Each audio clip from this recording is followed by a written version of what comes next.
అందరికి నమస్తే. బీజేపీ వెతుకుతున్న తీగ కాళ్ళకు తాకింది, కానీ ఉపయోగించుకుంటలేరు. బీహార్లో మోడీని అటాక్ చేయడానికి రాహుల్ గాంధీ ప్రయోగించిన అస్త్రం ఓట్ చోరీ. వాళ్ళ నినాదం ఏంది?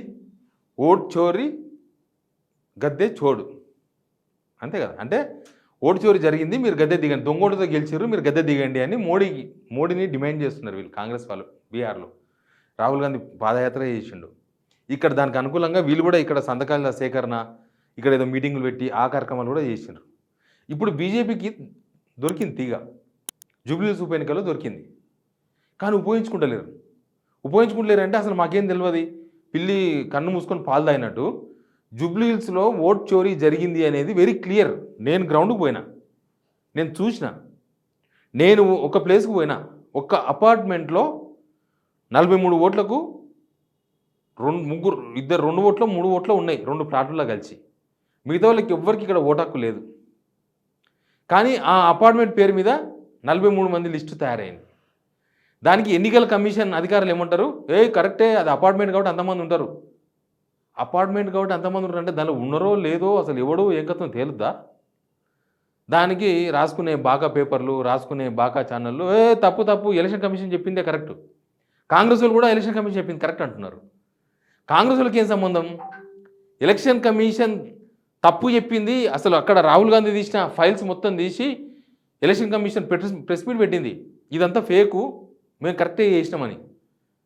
కానీ ఇక్కడ కాంగ్రెస్ వాళ్ళు ఏమన్నారంటే ఎలక్షన్ కమిషన్ తప్పు చెప్తుంది, అబద్ధం చెప్తుంది, ఎలక్షన్ కమిషన్ మోడీకి చుట్టమైపోయిందని వాళ్ళు ఆరోపణ చేస్తున్నారు. ఇక్కడ ఎలక్షన్ కమిషన్, ఇక్కడ కాంగ్రెస్ లీడర్లు వెనకేసుకొస్తున్నారు. ఇది సింపుల్ మ్యాటర్. అసలు ఎందుకు, ఏమిటి, ఎలా, ఏం జరుగుతుంది అసలు రాష్ట్రంలో, అన్ని విషయాలు మాట్లాడదాం. రాజకీయాలు చాలా ఇంపార్టెంట్. రాజకీయాల మీద అవగాహన ఉంటేనే మనం ఏమైనా మాట్లాడగలం. కాబట్టి వీడియో పూర్తి చూడండి. సబ్స్క్రైబ్ చేయని వాళ్ళు మాత్రం పక్కా సబ్స్క్రైబ్ చేయండి, మీకు చాలా పొలిటికల్ వార్తలు ఇస్తాం. ఏంది ఇక్కడ నిజానికి ఇక్కడ దొరికిన తీగలు అక్కడ ఉపయోగించుకోవచ్చు వాళ్ళు బీహార్లో. కానీ ఇక్కడ కాంగ్రెస్ వాళ్ళు గప్చు, మాకేం సంబంధం లేదు, మాకేం తెలియదు. అరే అక్కడ మోడీని దొంగ అంటున్నారు, మోడీ దొంగలతో గెలిచిన అంటున్నారు. ఇక్కడ బండి సంజయ్ని కూడా దొంగలతో గెలిచినని చెప్పేసి పీసీసీ చీఫ్ మహేష్ కుమార్ గౌడ్ మాట్లాడి చాలాసార్లు. 8 మంది ఎంపీలు కూడా దొంగలతో గెలిచినని చెప్పి మహేష్ కుమార్ గౌడ్ అన్నాడు. కానీ ఇప్పుడు జూబ్లీహిల్స్లో దొంగ ఓట్లు క్రియేట్ చేసింది ఎవరు? అవి దొంగ ఓట్లు 100%.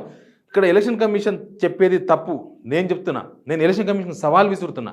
ఒకవేళ వాళ్ళు చెప్పింది కరెక్ట్ అయితే రమ్మనండి, నేను తీసుకొని పోతా, నేనే పోతా. నేను రెడీగా ఉన్న వాళ్ళకి నిరూపించడానికి. జూబ్లీహిల్స్లో నేను పోయిన అపార్ట్మెంట్ దగ్గర, ఇక్కడనే సంస్కృతి ఎవెన్యూ అపార్ట్మెంట్లో ఉన్న లిస్టు తప్పు. అంతకు ముందేమన్నా ఇల్లు ఉందేమో అనుకుంటే అంతకుముందు కూడా ఇల్లు లేదు, అది కొత్త అపార్ట్మెంట్, ఒక 1 ఇయర్ నుంచి సర్వీస్లో ఉంది. అంతకు ముందేమన్నా ఉందేమో అంటే అంతకుముందు ఒక 3-4 రూములు ఉన్నాయి, ఎవరో బ్యాచిలర్స్ ఉన్నారు, ఆ ఇంటి పక్కల ఆ పక్కలు ఈ పక్కలు మాట్లాడినారు కదా. నేను అక్కడ ఇంటి ఎదురుగా, మీరు ఆల్రెడీ వీడియో చూసింటారు, 20 సంవత్సరాలు బట్టి ఎక్కడ పనిచేస్తాం. కానీ మీకు వీళ్ళు ఎవరు తెలియదు. అప్పుడు మాకు ఖాళీ స్థలమే ఉండేదండి. తర్వాత ముందు 2 రూములు అండి, మధ్యలో 2 రూములు, వెనక 2 రూములు, అంతే ఖాళీ స్థలం ఉండేది. మరి మేము వచ్చిన కానించి అయితే తర్వాత అంతే అండి. మరి ఇప్పుడు 43 మంది ఓటర్లు ఉన్నారా? ఏమీ లేదండి, మరి అదంతా టీకే. ఆమె ఆ అపార్ట్మెంట్ ఎదురుగా ఇంట్లో పనిచేసే మహిళ, ఆమె 20 సంవత్సరాల నుంచి ఇదే ఇంట్లో పనిచేస్తున్న ఓనర్ పైన ఉంటారని చెప్పింది. ఇదంతా ఫేకే అని నవ్వుతుంది ఆమెనే. జనమే నవ్వుకుంటున్నారు ఫేక్ అని. బీజేపీలకు మాత్రం చిమ్మకుంటున్నాడు కూడా కాదు. అంటే ఇక్కడ రేవంత్ రెడ్డి బాధపడతాడానా, లేకపోతే ఇక్కడ ఫేక్ అని చెప్తే ఫేక్ ఓట్లు 20,000 ఉన్నాయో 30,000 ఉన్నాయో ఎన్నో, ఇది ఒక్కటే కాదు, ఇంకా చాలా ఉన్నాయి. నేను అక్కడి నుంచి దగ్గరలో ఇంకొక ఇల్లు ఉంటుంది, అడ్రస్ దానిలో ఉంది, ఎలక్షన్ కమిషన్ వాళ్ళు ఇచ్చిన ఓటర్ లిస్ట్లో. పోదామని అంటే ఆ పక్కన వాళ్ళు అన్నారు, వీళ్ళే అక్కడ నియరెస్ట్ మాట్లాడిన వాళ్ళు అన్నారు, అది అక్కడ ఒక రౌడీ షీటర్ ఇల్లు అన్నా, అక్కడ పోకండి మీరు అని చెప్పిండ్రు. రౌడీ షీటర్ ఇల్లు అన్న అది, వాళ్ళ ఇంటనే ఉన్నాయి మొత్తం ఓట్లన్నీ, 57 ఓట్లు ఉన్నాయి, పోకుండా అక్కడ అని చెప్తున్నారు వాళ్ళు.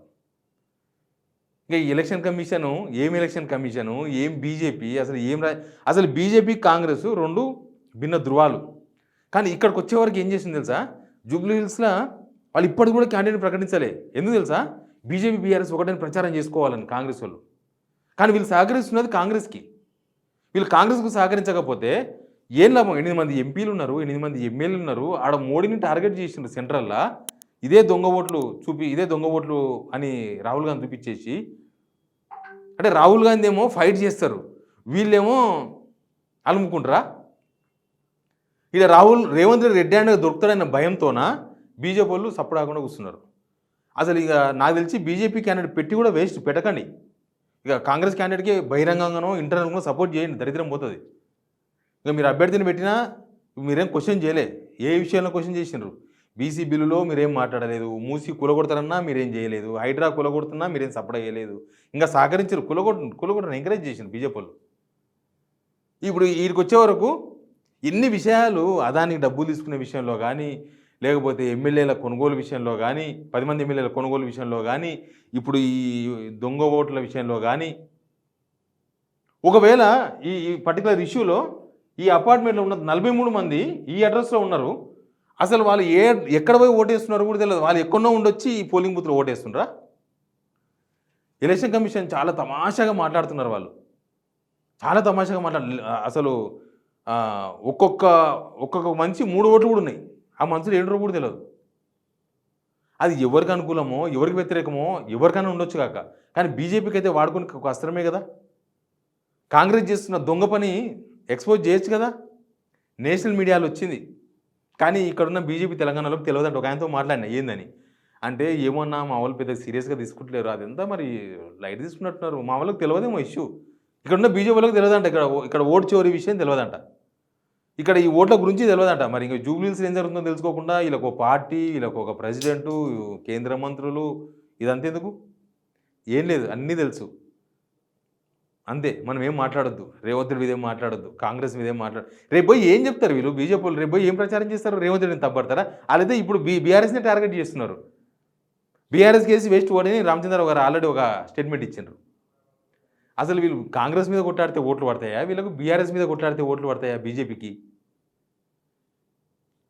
అట్లాంటప్పుడు ఇంకో అభ్యర్థి పెట్టడం ఎందుకు? ఉన్న అభ్యర్థికి మద్దతు ఇస్తే అయిపోతుంది కదా. ఎంఐఎం, కాంగ్రెస్, బీజేపీ అందరు కలిసి ఇచ్చేస్తే అయిపోతుంది ఒకటే అభ్యర్థి. అసలు వీళ్ళు గవర్నమెంట్ మీద ఇప్పటిదాకా ఏం ఫైట్ చేయలేదు, ఏం చెప్తారు జూబ్లీహిల్స్లో? అందుకనే సపోర్ట్ ఆకుండా కూర్చున్నారు. అది కనీసం మోడీకి వనుకొచ్చే విషయాలను కూడా ఎక్స్పోజ్ చేస్తలేదు. అది దరిద్రం ఈడ. కనీసం అక్కడ బీహార్లో వనుకొచ్చే విషయం కదా బీజేపీకి. అక్కడ తనలాడుతున్నారు ఓట్లు లేక. 10,000 రూపాయలు ఇంటికి, ప్రతి మహిళకు 10,000 రూపాయలు అని కొత్త స్కీమ్స్ తీసుకొచ్చారు. రాహుల్ గాంధీ చేస్తున్న దానికి ఒక సమాధానం ఇక్కడ రేవంత్ రెడ్డి దొరికిపించిండు. రాహుల్ గాంధీ చేస్తున్న ప్రచారానికి బీజేపీకి ఒక అస్త్రం ఇచ్చిండు, కానీ బీజేపీ వాళ్ళు అస్త్ర సన్యాసం చేసి కూర్చున్నారు. సింపుల్. లేకపోతే బీజేపీ లీడర్లు ఒక మాట చెప్పాలి, రాహుల్ గాంధీ చేస్తున్న దానిలో తప్పేం లేదు, రాహుల్ గాంధీ చెప్పేది కరెక్టే, ఓటు చోరీ జరుగుతుంది, రాహుల్ గాంధీ కరెక్ట్ అని బీజేపీలో ఒప్పుకోవాలి. లేకపోతే బీజేపీ తప్పు అవుతుంది. కరెక్టే, మరి రాహుల్ గాంధీ చెప్పింది కరెక్ట్ అంటే బీజేపీలో తప్పు కదా. బీజేపీలో ఓటు చోరీ చేసారు, దొంగోడితో గెలిచినారు ఒప్పుకోండి. వీళ్ళు ఇక్కడ ఒప్పుకోవాలి, ఓటు చోరీతో మేము అవును దొంగోడితోనే గెలిచామని వీళ్ళందరూ, కిషన్ రెడ్డి వీళ్ళందరూ ఒప్పుకోవాలి. లేకపోతే దీని మీద కనీసం మాట్లాడాలి. అసలు మాకేం తెలియదు అన్నట్టు కూర్చుంటే ఎట్లా? Please subscribe signal TV.